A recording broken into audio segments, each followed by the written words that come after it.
At Calvary, on the 5th hour of the crucifixion of Jesus, the centurion and a number of Roman soldiers under his command are supervising the crucifixion.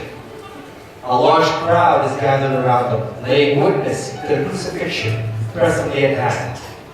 The first soldier said, "All is well with the garrisons and the patrols. It seems that there will not be any disturbances in the outlying area, since the masses are here for the crucifixion."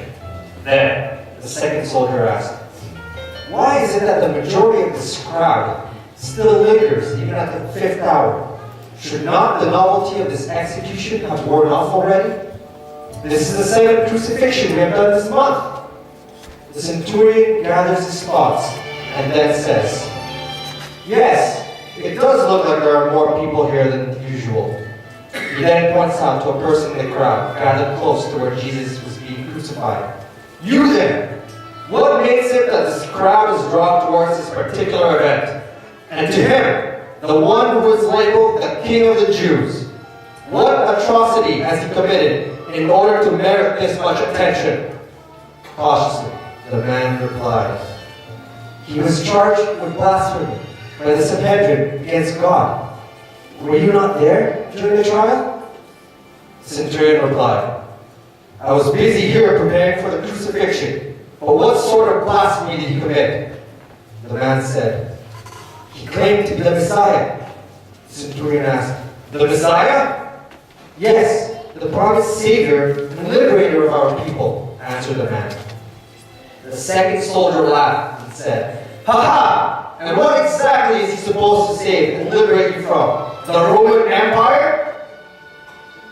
The soldier looks at the crucified Jesus on the cross with contempt and continues to say, "Look at him struggle to pull himself up just so he can breathe. Soon, whatever strength he has left will finally leave him, and so will the air that sustains his body." The first soldier additionally mocks and laughs at the man and then said, "It looks like your people will need to look for another Messiah." The man looked at the 2 Roman soldiers and then to the centurion and then said, I believe that he is the Messiah, the Son of God. I don't know how to explain it, but he is." The centurion, annoyed at what the man was saying, approaches the man with disgust. "What is so special about him? Look at him. He is powerless to even save his own life, much less save your people. Such is the fate today of your Messiah, your Son of God. He will die on that cross, and Rome, Judea, and all its people will still be the same. This is the cold, harsh reality that you should accept. That man you see before you is like all the other messiahs that we have crucified in the past, and nothing more." The man recollects his thoughts and then says, "Yes, he does not fit with the others that claim to be the Savior. He has no army with him, no influence in the political world, but he is different from the rest." "What do you mean? Explain yourself," demanded the centurion.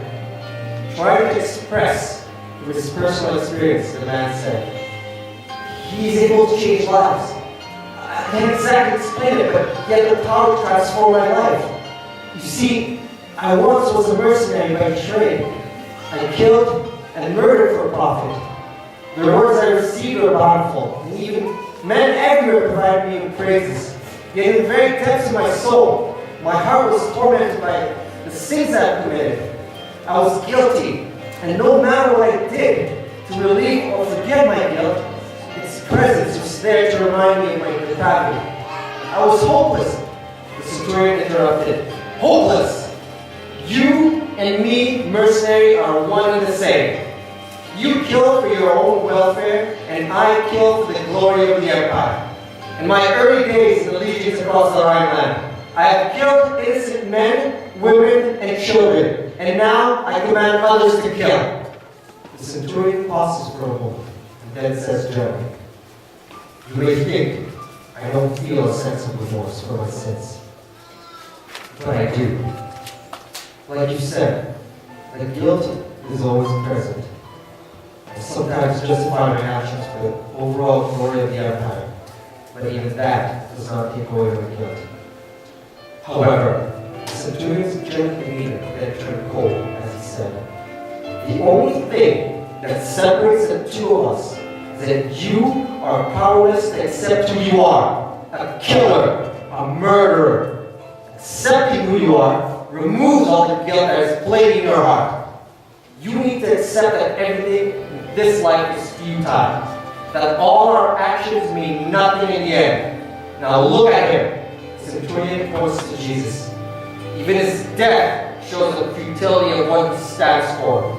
Accept your fate. This is the only way to overcome your guilt. The man then said, I overcame my guilt, but not in the way you overcame yours. That man, see, struggling for his life on the cross. I met him once in Galilee. I've heard about the man named Jesus from travelers I've met, and I want to see it for myself, to see if what they say about him is true, that an encounter with him is life-changing. You see, I was angry with the idea that a mere man would be able to do that. No one in this world can ever do that. I went to search for him in order to prove to everyone, especially to him, that a life as depraved as mine is beyond any hope of changing. The centurion then asked, "So, did you prove him wrong?" Catching the attention of the centurion, he looks intently at him. As I moved toward him with pure contempt and hate, my intention was to curse and ridicule him. But just as I stood right in front of him, he looked at me in a manner that made me startled. His eyes, when he looked at me, felt as if he was peering into my very soul. It was as if he knew my struggles and of my guilt that constantly haunts my conscience. He then took his hand and placed it on my shoulder. His eyes were still fixed on mine, but yet, at that moment, I finally understood that the sin and guilt that I have been trying to subdue can never be overcome by myself. That all my actions, no matter how noble they can be, will never replace the sins I have committed. The centurion then said, "Then you agree with me that it is futile to run away or change yourself from who you are?" The man then said, "Using my own strength and understanding, then yes, I cannot change myself. But he, the one called Jesus, who hangs right now on that cross, that man, he has changed me. The encounter with him left me broken and humbled. Yet I felt overwhelming with peace that my transgressions, my guilt, my shame have been..." The man tries to think of suitable words to say. That they all have been released from me. I no longer felt the need to continue my profession. I no longer need to feel the need for profit, nor the need to kill. With each passing day, the sin that dictates every aspect of my life can be subdued. I feel as if I was released from bondage somehow. And for the very first time in my life, I felt free. The man that looks at Jesus on the cross. Look at him. With each attempt to breathe, life is slowly leaving him. It is as if he is bearing the weight of all my transgressions and suffering instead of me. Look at him. Look at him struggle for his life. The centurion looks at Jesus and fixes his eyes on him. The man then said, "It looks like he is bearing your sins as well, centurion." So the centurion looks at the man. The centurion then walks towards his crucifixion and talks to Jesus without the others hearing him. And then he said, "Somehow, from the moment you drove those nails into your hands, I had a strange feeling that you were not guilty of whatever you were charged with. Just like that mercenary, I could see it in your eyes that you did not deserve this. But why does it seem like you want or need to subject to this torture? What are you trying to prove by doing this?" Deep down in my heart, I want to believe that you are what that mercenary claims to be. But seeing you in this state makes me second guess what belief I am clinging to. If you are what you are, if you are the Son of God, prove to me that you are Him.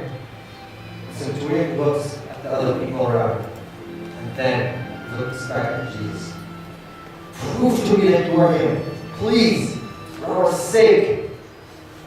Suddenly, the sky darkens, and at a distance from the cross, where the centurion and the man were standing, a loud cry from the cross was heard from Calvary. The centurion asked, "That cry, what is he saying?" While listening, the man says, He's saying, "Father, into thy hands I commend my spirit." The centurion then looks at the man. Then, all of a sudden, the first soldier runs through the centurion to report. And he says, "He is now dead. We drove a spear into his body to confirm this." So the centurion looks at Jesus on the cross. At a moment's notice, earthquake engulfs the land, and everybody experiences the phenomenon. Everyone flees the place of crucifixion from fear, except for the centurion and the man. And then it stops. Both stare at the lifeless body of Jesus, still nailed on the cross, until eventually the man leaves. At this moment, the centurion realizes that the surrounding events, the meeting with the man, and listening to his testimony about Jesus were not coincidences. He kneels down and then says, "Truly, this man was innocent, and truly, he is the Son of God."